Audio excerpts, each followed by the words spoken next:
A train is traveling between two stations along a straight track. So you can imagine, here's our train tracks. And sometimes it's nice to have a visual picture. Here's one of the train stations. Here's another one. And we've got a train here. I'll try and draw a train. Hopefully it's a good train. We'll draw a little cow catcher thing in front of it. All right, there's my train. Okay, nice little train. So, it's moving along a straight track between the two trains. The distance in kilometers from the first station after t hours can be given by this function here. P of t, so P probably for position, of the train in terms of t hours, 2t cubed minus square root of t plus 20. Okay. Determine the train's velocity after 4 hours. So we need the velocity after 4 hours. Velocity relates to the position or distance the train has traveled. Here's P of t.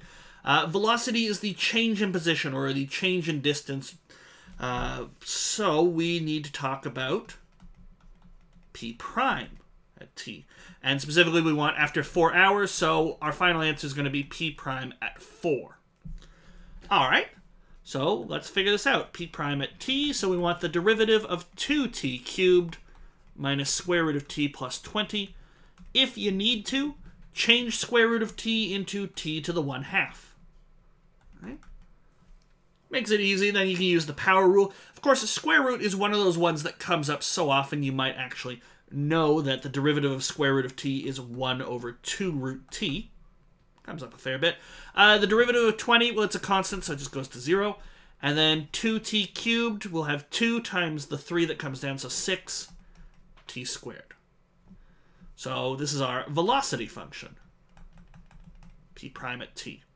And we specifically want the velocity at 4 hours, so 6 times 4 squared minus 1 over 2 square root of 4.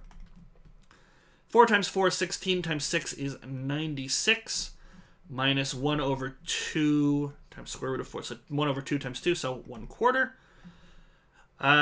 Okay, so I guess we should simplify this. 96, so we need to multiply the top and bottom here by 4. 96 times 4, 4, carry 2, 36, so 384 over 4. Minus 1/4. So 383 over 1/4 if we want a precise answer. I suppose technically you could write it as a mixed fraction and say 95 3/4, but I'm not a big fan of mixed fractions. I like improper fractions personally. So I guess this would be kilometers per hour if we wanted units. So there we go. 383 quarters of a kilometer per hour.